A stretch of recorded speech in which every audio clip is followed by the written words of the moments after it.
Hi everyone, I just wanted to thank you for voting for us in the Parkies, which is of course the awards for media that mention parks.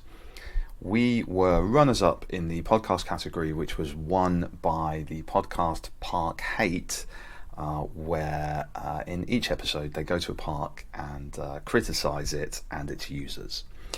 Anyway, thank you again for your votes. We were runners-up, and I really appreciate your time voting. Now, on with the show.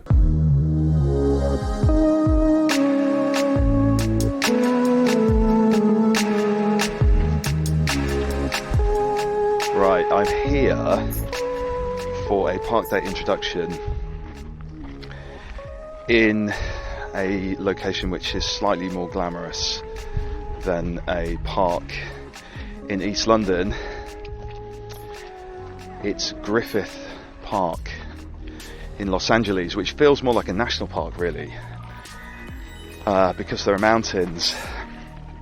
But you know you're not in the mountains because what can I see in front of me? The Hollywood sign, or as BoJack Horseman fans will always know it, the Hollywood sign. Griffith Park stretches across the Hollywood Hills, and in the other direction I can see LA spread out in front of me. But the introduction that I'm recording now is not for an LA episode. It's for one that I did back in Sydney, and that episode was with an amazing woman called Therese Spruhan. Me and Therese met in Bronte, and we talked about swimming and about her amazing family history, and we found some really fascinating links to the park that we recorded the episode in, Bronte Park, which overlooks the Pacific Ocean in the eastern suburbs of Sydney. I really want to thank Therese. If you're listening, Therese, thank you so much for being in my episode and talking to me in Australia. It was fantastic. If you want to check out stuff that Therese has done, you should read The Memory Pool, which is her great book. And she also contributed to The Women's Pool, which was a follow-up about a very famous pool which only allows women and children in Coogee. So here we go with this episode from Sydney. And remember, as always, give us a rating and check out our socials. And why don't you get in touch with me and tell me your favourite parks and tell me where you think we should record an episode next. And where should we go? What should I do? That's it. I'm signing off from LA. Enjoy the Sydney episode.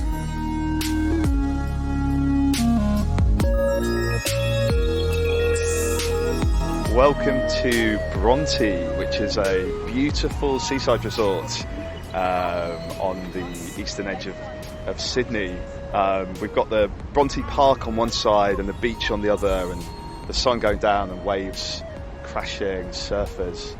Very beautiful scene. And I'm here with Therese Spruhan. We were just talking about the Irish history of your name, weren't we, Therese? Yes, yeah. We were, Chris. Little bit of an Irish, got Irish ancestry. Yes, on both sides. But in Ireland, if you mention our surname Spruhan, they go, "That's not an Irish name," But it is. So just not very common. Yeah. You're a rare diamond. Yes. And we're here because, well, I think I can't remember how we got in touch with each other, but I think it was because of your book, The Memory Pool. Yes. Which I really enjoyed. If you've not read it, you should do.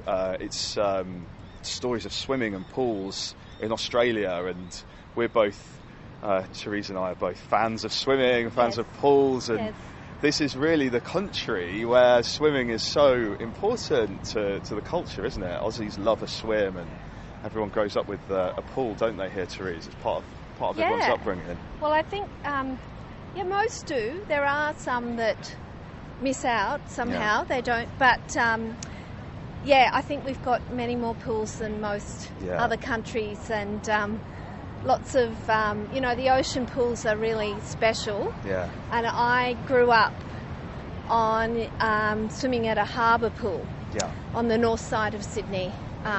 So it was salt water and tidal, set in amongst the bush. Which one was that? Northbridge Baths. So it's only about 7 kilometres from the city, but when you come, it's sort of down in a gully, and then you come out there and you're surrounded by engulfed.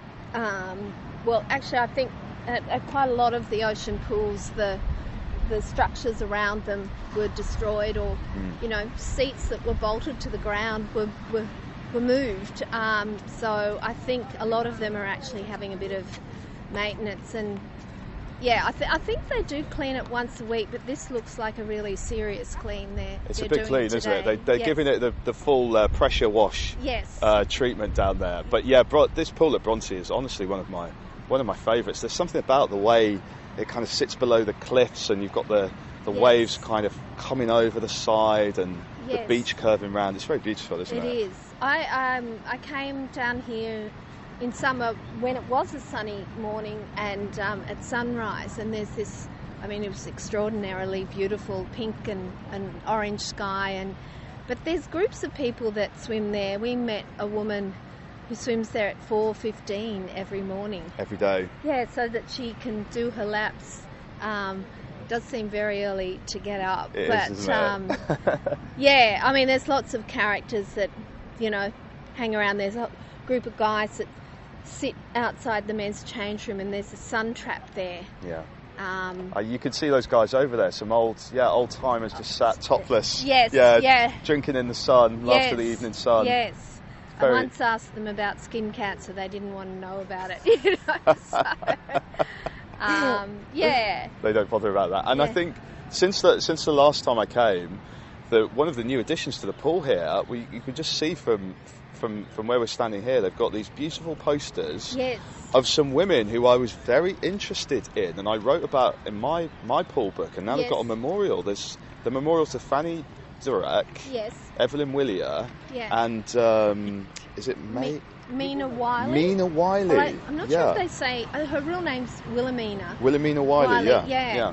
The daughter of Henry Wiley, who carved Wiley's Baths just around down in Coogee. Carved it out of the rock face there. Yeah. So she was Mina Wiley and Fanny Durack competed in the equivalent of the 100 metres freestyle at the 1912 Stockholm Games, Olympic Games, and Fanny came first and Mina came second. Yeah. And I think that was the first swimming event for women or something like that. Yeah.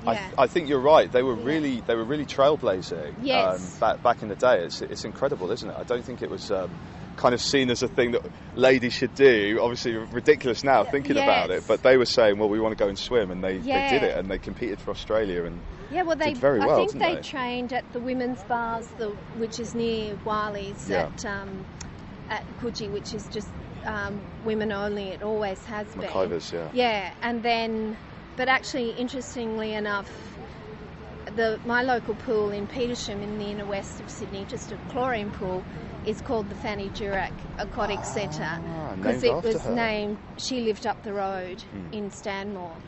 And when they redeveloped it and had an opening in, I think it was 2015, I met her niece and nephew. Oh wow, what were they like? Oh, they were fantastic, but Fanny didn't have kids, and they said she was the most wonderful auntie that used to take them to North Sydney Olympic Pool. Beautiful Art Deco pool. Have you seen?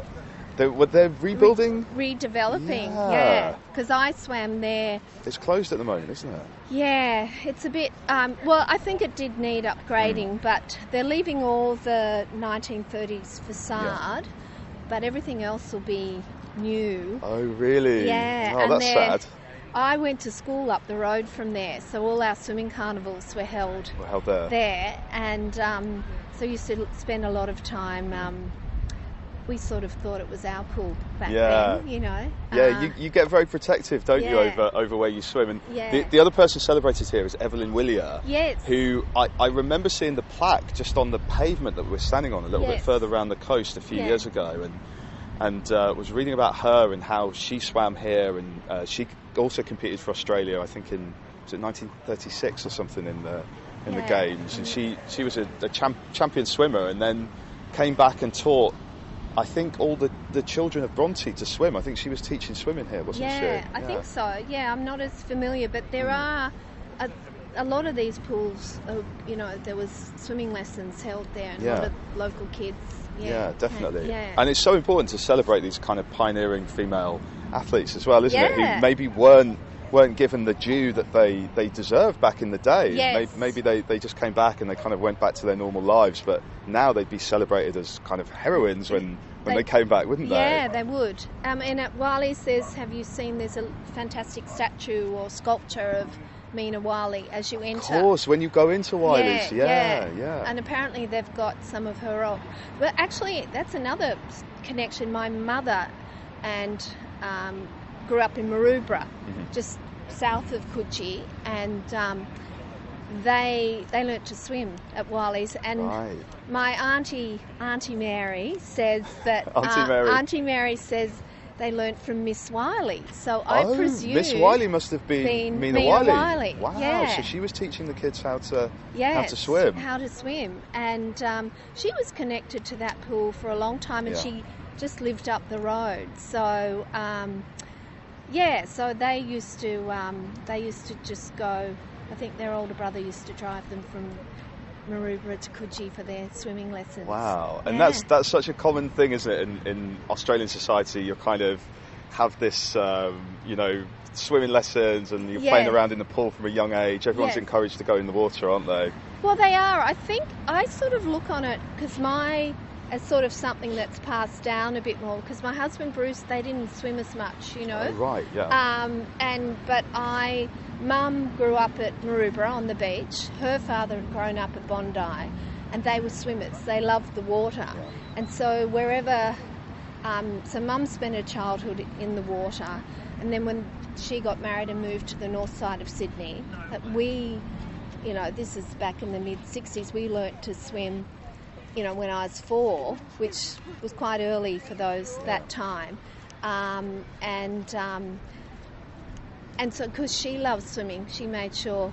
And then we were in the swimming club, and so my brother and sister and I, and then the next generation, they all swim.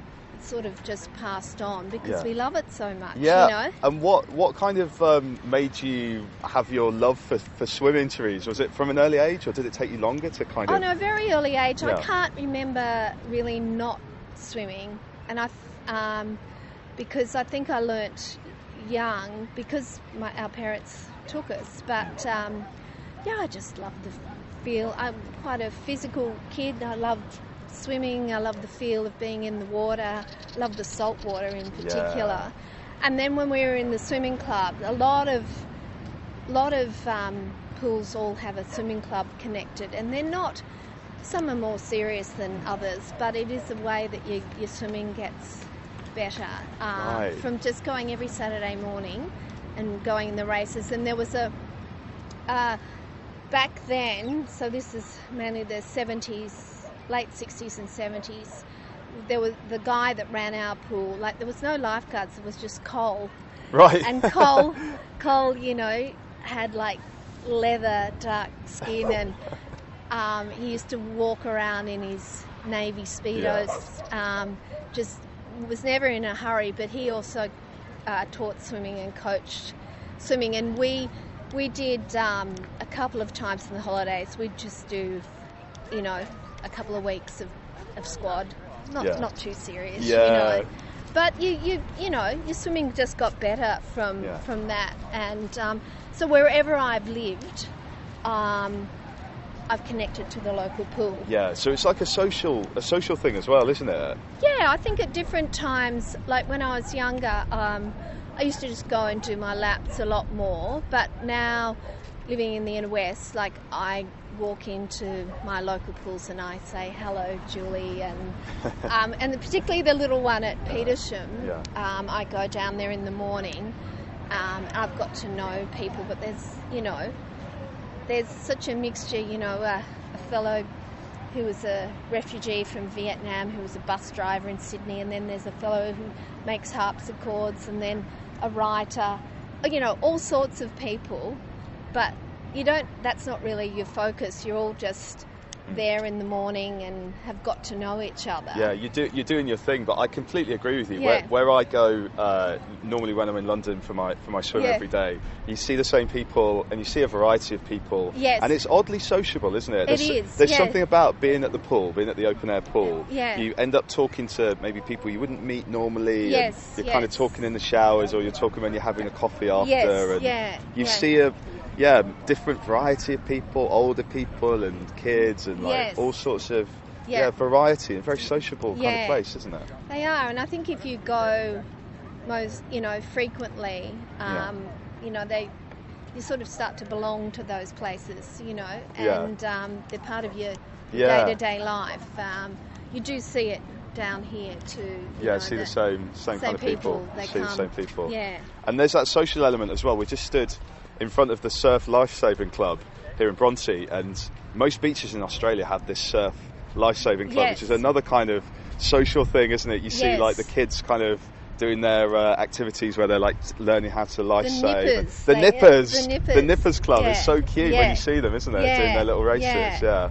My brother's two daughters were in the Nippers at Maroubra. At Maroubra, and a lot of kids, mostly kids who live close to the beach would do that. But it's everywhere. There's a surf club. So definitely. So all these things, Therese, must have then led you to think that you wanted to do the book, The Memory Pool. Yes. About all the influences that kind of swimming had had on you, and people's different thoughts about the power of swimming. But what was it especially that made you want to do the book about swimming? Writing's been what I've done for work, and I started a blog called Swimming Pool Stories back in 2009. So I've been writing about pools. I mean, I'm interested in them. I'm interested in the people that go to them, the history, but I also find the design and the look of all of them, and the different atmosphere. Everyone has a different... Everyone's different, isn't it? Yeah. And then these ocean pools are all different shapes. They're not regular. So I find... I like photographing them too.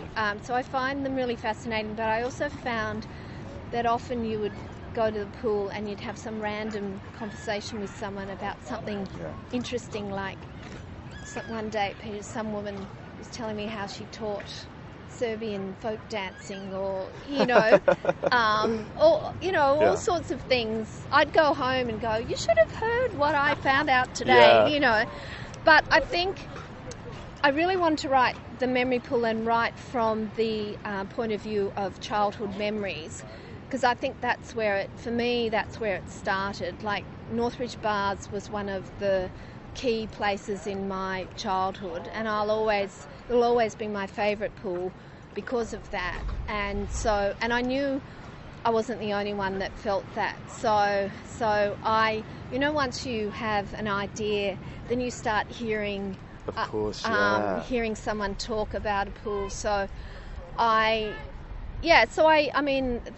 That was the focus, to interview people about a pool that was important to them as a child. And I was interested in the pool, but also the personal story coming out as well, and also how, because the stories are around Australia, how each location has particular characteristics. So it was, there was no shortage of stories in the end. Definitely. And there's a wide variety in the book, isn't there, of different stories from different places and people's different memories. It's really, really actually quite an interesting look at humanity, at Australian society as well. And I think that's why, we were sort of keen to get a diverse age. And, you know, like I think in your book you wrote about Manuka Pool in Canberra. Exactly, just Manuka, how, yeah. that was very, you know, that was when Parliament House was being built, and when it, you know, the Australia's capital was actually being established there. Yeah, and no one wanted to live in Canberra because it was so far from the coast. Yes, and they had to petition the government to build them a pool because there was nowhere to swim. Everyone wanted to swim. They were trying to go in the river, and it wasn't really working. So they had to petition the government, didn't they, to get Manuka Pool built. But it was a very nice Art Deco pool, very historic, and it kind of looks like you're stepping back in time when you go there. It's got that very sort of Canberra. Yes. I think there was a Federation capital architecture style. And exactly. Federation style. So I think originally it was just called the swimming pool because it was the only one. The only one. Yeah. But I was thinking also about when you said you were doing a new book on parks. Yeah. I suddenly thought, Bronte Park. I remembered because my father's family. My auntie Ellen, another auntie, told me the story of that. Great auntie names, Auntie Mary, Auntie Ellen. Mary, yes. Yeah. Well, let's walk it. So we're on the edge of Bronte Park. So let's walk on in and let's talk about that. Yeah. Yeah. No. Well, I remembered that, and I actually brought a photo that my dad's cousins all lived sort of around here, and his sister told me that when they were kids they lived sort of more west and not far from where I am now. They used to get on the tram and get the tram to Central, and then from Central they'd get the tram which way? Let's go up here, shall we? Yeah. Get the tram to Bronte. It used to come in or somewhere, but there used to be. Is it where the buses stop down here? Yeah, I'm not sure where, but the tram used to come down here, and they would meet their cousins. They'd get one of these. Yeah, these like picnic gazebo things, which you see a lot in parks in Australia, don't you? With kind of benches under a roof. And wow! So this is incredible, Therese. So we've got a photo of them under the actual gazebo that we can see over here. Yeah. Wow. So there they all are. There's another one. My auntie Ellen just died recently, but I'm sorry to hear that's all right. But there they are too. That one. Fantastic. See, that's the hill up That's the hill, exactly. So the park kind of goes upwards into a hill. So they all look like they've been running around. That's my dad, John. That's your dad, right? Yeah. So this would have been incredible. What year are these from? This is sort of maybe about 1935 or something like that. Yeah. Wow. They all look very dapper, don't they, in their suits and dresses? They do. They look very sort well of dressed turned up. out. But that's And then is this from this looks more like the 50s or something? No, I think that because my dad looks younger. He was born in 1926, so the same year as the Queen. Is the 30s, right? Yeah, of course. so same year as the Queen. So but it is. They've sort of been done up, but. Well, this is that you can see the white fences at the back. They've got the same kind of fences you'd have at a racecourse or something. And these these gazebos where people often have children's parties. Ties and shirts and ties. Sunday best, isn't it? Yeah. I wonder what occasion this was. Do you think, it looks like it was maybe a special occasion, doesn't it? Might have been someone's birthday. Someone's birthday, or a christening maybe or something. And maybe if it was a Saturday afternoon, the men might have worked in the morning or something like that. Right. But I'm pretty sure that's my grandfather James. In the middle there. Yeah. But but what Auntie Ellen also told me is when they'd all gather in one of the picnic table booths, and then they'd swim in the bogey hole. Right, and the bogey hole is where the rocks are over here, isn't it? Yeah. Right. And she said it was lovely. The water would just gush over, so that's what they used to do. But they would have come here not just in winter time. They probably didn't swim. Yeah. But that's a fantastic memory. I'd written this and I found it. It was like at a family reunion. Yeah. Of my father's family, the Moylans, because they were Right. Moylans. Are they Irish as well? Irish, they're all Irish. My mother's very Irish. family were Curtains. Right. Where were they from in Ireland? Do you remember? The Spruhans are from, I think, Kilkenny. Kilkenny. And then the Curtains were from, they moved around a bit because they were either policemen or publicans or something like, I think Tipperary, and I can't remember the other place. But they were at this family reunion. They were all the dad's relatives were passing around these small black and white photos with the white border, and then, you know, a few of them came up and they went, "That's Bronte." You know, Yeah. we all used to go to Bronte, and it was of that one. They were all gathered around a picnic table in the park beside the beach. So I think it was somewhere. It was a real picnic place, and it still is. Yeah, when you come in summer, everyone's having picnics. And Yeah. I'm not sure if barbecues are allowed, but it's certainly a place where people come for parties and lunches. Yes. And that's why this is one of my favourite parks, because you've got the park and then you've got the beach and the water. It's everything's perfect. It's very, very beautiful. Yes. Nice setting. Yes. And the kids can just about go in the water. Some of the beaches are a little bit, the water's a little bit rough. This one's rough. It's a little bit. It is, Tama's isn't it? even worse, isn't it? Like, Yeah, I love but Tama, but it's That's why people very like choppy. the pool. Yeah, and the pool and the bogey hole. the bogey hole, not so. and when the bogey hole's low tide, it's like a little kids' pool. Yeah, You know, the little kids it's quite safe. It is. But at isn't it? high tide, it almost disappears. Yeah, the tides Yeah. are really changeable, and you can see even now there's lots of surfers coming in. Very impressive. I love to surf, but I'm not as good as these guys. Yeah, no, Bronte is. Bondi is actually the most, nicest beach to body surf, or it can get rough, but nothing like this. Yeah. It's very windy Bondi though, isn't it? Very, very kind of open. It is open, but it can be quite calm. It must face a different direction to Bronte. Bronte is notoriously rough, and so you have to be careful. Exercise caution, definitely. Yeah. Well, that's incredible to hear about those family memories of Bronte. Yes. And then you guys moved. You don't live so near the sea now. You're inner west. Yes.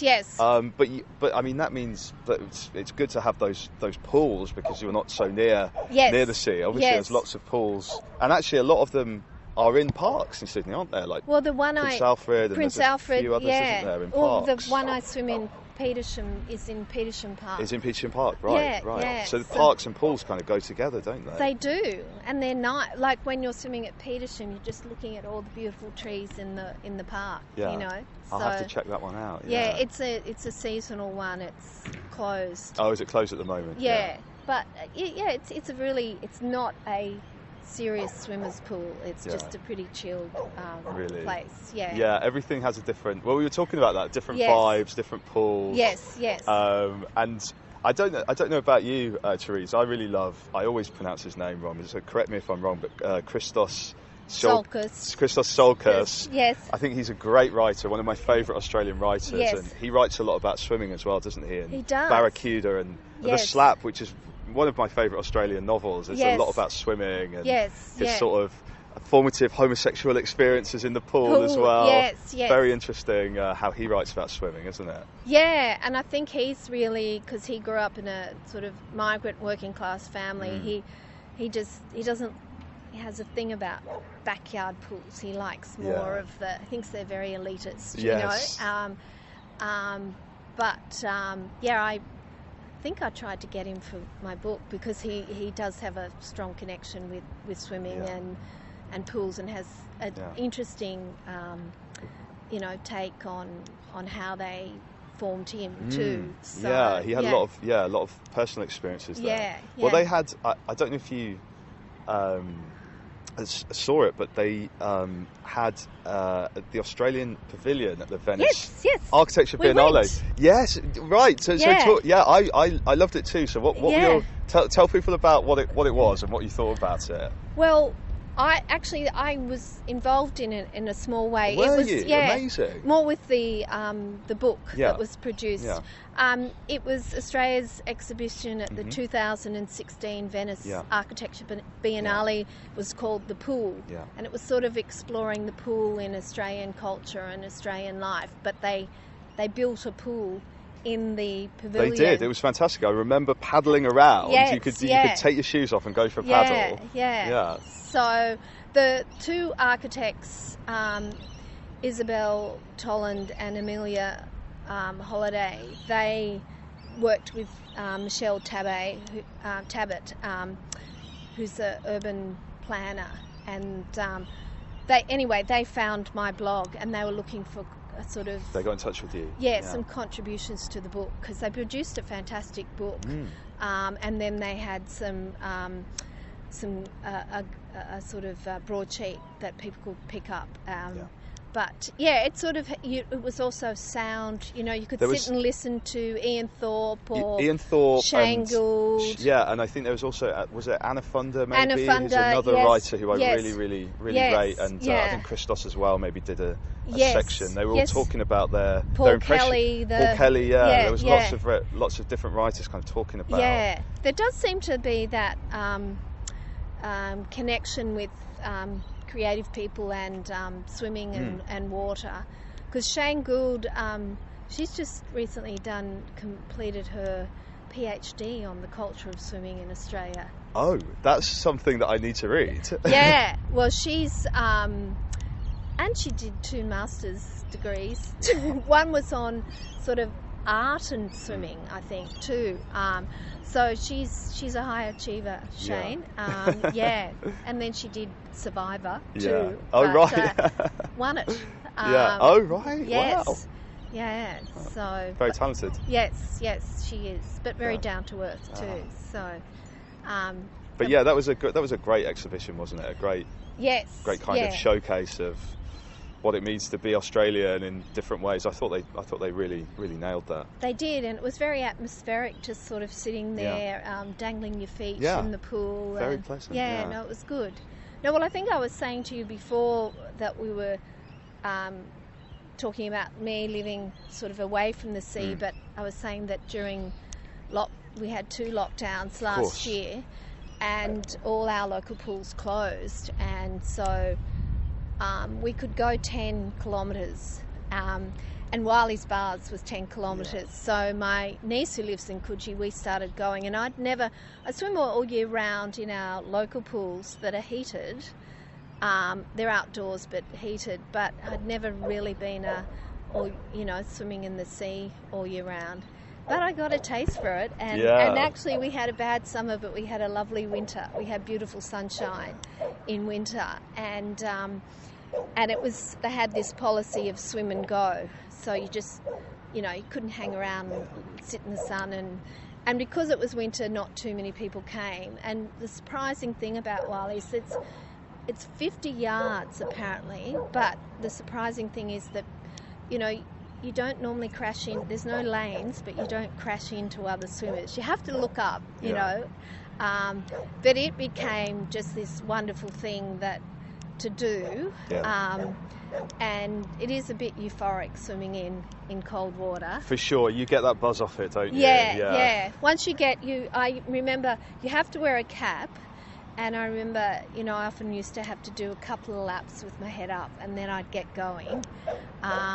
But that was a lovely thing to be able to do, and I've got this connection with that place now. So it's a very special place. We were talking about it, weren't we? For anyone that doesn't know Wiley's, it's very, very cool. Kind of a wooden structure, sort of on the cliffs, and then you kind of walk down to the pool. And it looks very, very historic, and the pool's very big. Actually, the last time I went there, Therese, it was blue bottle season, and they were all coming over the edge, and the lifeguards were furiously trying to get the blue bottles, but they're jellyfish, right? Kind of jelly, maybe sort of related to jellyfish. I'm not like sure, but a lot of jellyfish. We used to have jellyfish in Northbridge Bars, but they didn't sting. Yeah, these are stingers. Yeah, exactly. And the lifeguards were trying to get them out. It was like being in a computer game. You had to kind of duck and dive to try and avoid them. Yeah. So yeah, a bit of a different experience. Yeah, well, the nice thing about the pool is that it's got a uneven bottom, so it's sort of like you can look down, swim and look at fish, and whereas some of the ones with the more concrete bottom don't have as much sea life in it. So but it's a beautiful spot. It is a beautiful spot. It is a beautiful spot. Just except don't go there when they've got blue bottles. No, blue bottle season is not the time to go there. But yeah, everyone that's not been to Wiley's in Coogee should certainly check it out. And McIver's, we were talking about as well, is the one that I've never been to and will never be allowed to go to because it's female only. Female only. Yeah. Yes, I think at different times there's been a few people sort of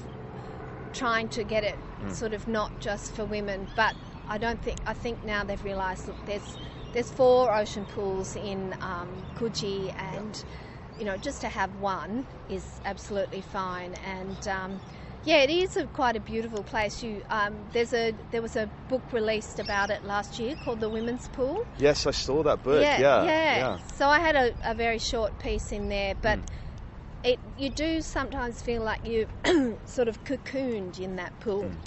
It is quite it's quite lovely, and it doesn't get quite as rough at high tide as Wiley's. So and do you think it's quite nice to have that kind of female only space? Oh, do you think definitely. a lot of women are kind of attracted to that side of it? Oh, definitely. And I think one of the people I interviewed in my book is Yusra Metwali, a young Muslim woman, and she sort of she grew up in Australia, and as a little kid learnt to swim, but then when she started wearing the hijab, she stopped swimming because that was the early burkinis, and she didn't like them. Yeah. But then she's come back to swimming, and she formed this group called Swim Sisters that encourages Muslim women and any woman to learn to swim. Oh, great. Yeah, so they run swimming lessons out at Auburn Pool. So important to learn to swim. And we've kind of been talking as if everyone knows how to swim. And it's not the case. No. Lots of people aren't taught. And I feel like it's really important that everyone gets the chance to learn. Yes. It could save your life. Yeah, so, and I know for her that she and all her pals love going to the women's pool, and she went there. Yeah. She's got a 3-year-old son, and just before he was born, she went there to try and encourage him to start. And I think he was born that night. Oh, wow. Yeah. So McIver's had a sort of formative experience on him. Oh, people write about it. Like it really,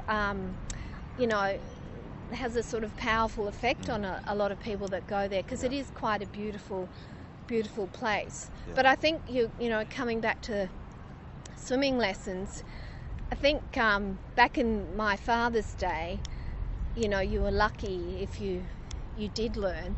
And there's a link again with a park, because his uncle and aunt, I think they were either caretakers or he was a gardener at the Botanic Gardens in the city.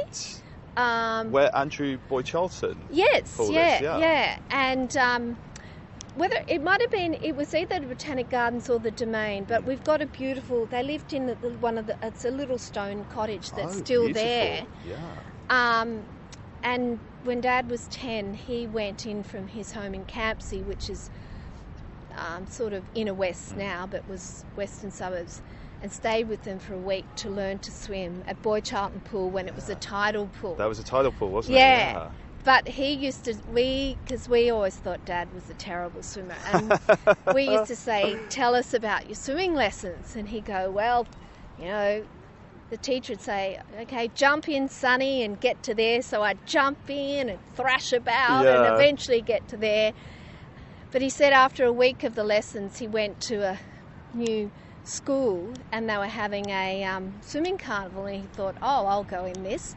He said he was swimming along, and finally he felt this tap on his shoulder saying, listen, Sonny, we've got other races to swim today, because he wasn't making much progress, So I think if you go to any pool around Australia, you see very odd styles, because a lot of people, they may have learnt once, and a lot of people back then it was just jump in and get see there. what happens. Yeah. Even today, you see some very eccentric. You do. Very yes. You see people. You're like, what stroke is that? Yes. Yeah. It's very, very, very strange. And incidentally, I didn't know. I saw on the new memorial that they've got here. It says the front crawl began in Bronte. Apparently, that was the first. I think it was the Australian crawl. Yeah, I can't. What's his name? He was from Polynesia. Yeah. Anyway, we'll have to remember his Yeah, name. I'll look it up. Yeah, But I'll put it on the details. I think it was the first sort of display of it. Yeah, in Australia. I think in Australia, yeah. All these historical things, though, are sometimes hard to verify. You know? Well, and I know full well, like, Yes. when you listen to Australians, they really are storytellers, aren't they? And Yes. you go to the RSL and someone's Yeah. telling you a story and you don't quite know Yes. if what they're telling you is true. True, And yes. especially as a Brit in Yes. Australia, people are telling me things and I'm like, hold on, is this actually true?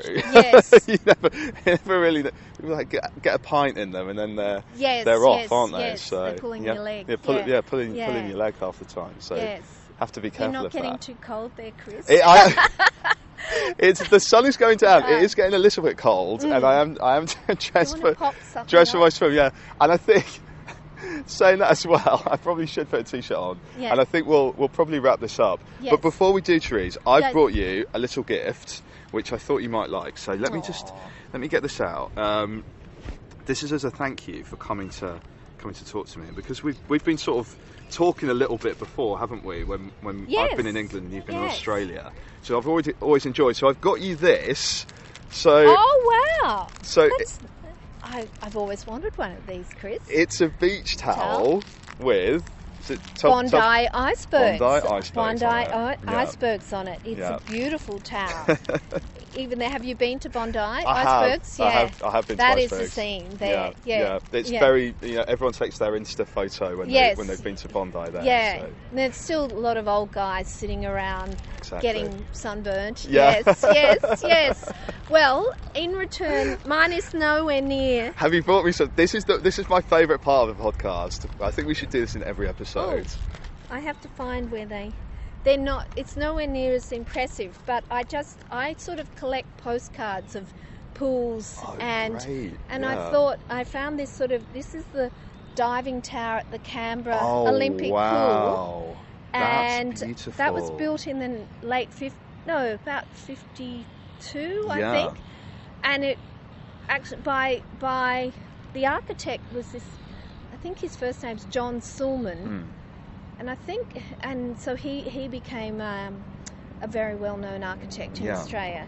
And I thought I'd keep it on diving towers. Yeah. This one's out in Western Sydney at Oh, the Liverpool Brilliant. Memorial. Liverpool pool, yeah. And there's a whole other story. Like, the ocean pools are lovely, but in places away from the coast, the local pool, chlorine pool, plays a huge role. Absolutely. And that's back in the 60s when, as they said, there was no occupational health and safety. So, someone dived off the top and there might have been a few accidents. So there's a picture of the diving tower here in Liverpool. There's so many people on that diving tower. Yeah. And there's so many people I doubt anyone's got sunblock on as well, probably if it's the 60s. No, they've probably got... wouldn't be bothering, would they?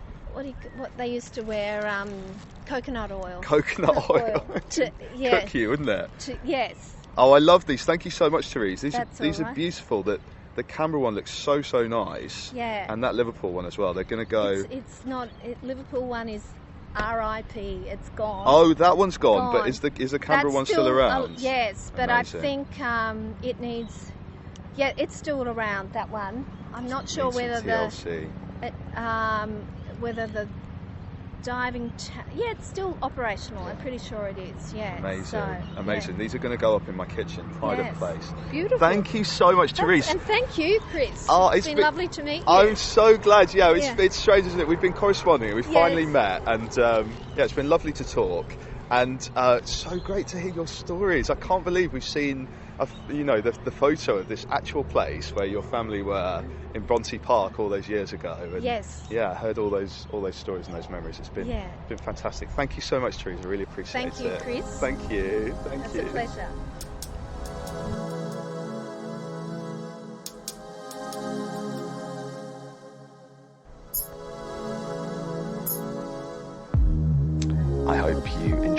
that episode of Park Date. There's lots more where that came from, and there'll be more in the future as well.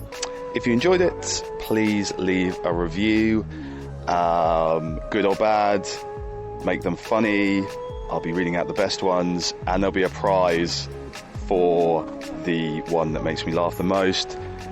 Name check some trees in your reviews and leave them wherever you get your podcast from. Check out our website, parkdate.co.uk, and if you see me walking around in a park, come and say hello. I think that was the sound of someone sneezing. Yes. Thank you. Bye-bye. Coming up on the next edition of Park Date, I go to Tesco's and try all their peanut butters. But you can hear me now. Go into Tesco's. Go there. Just take this peanut butter off the shelf. Looks quite tasty. Try a bit. Oh, quite good. Okay, that one's quite nice. Let's try another one. Smooth. No. Thanks, Tesco's. See ya.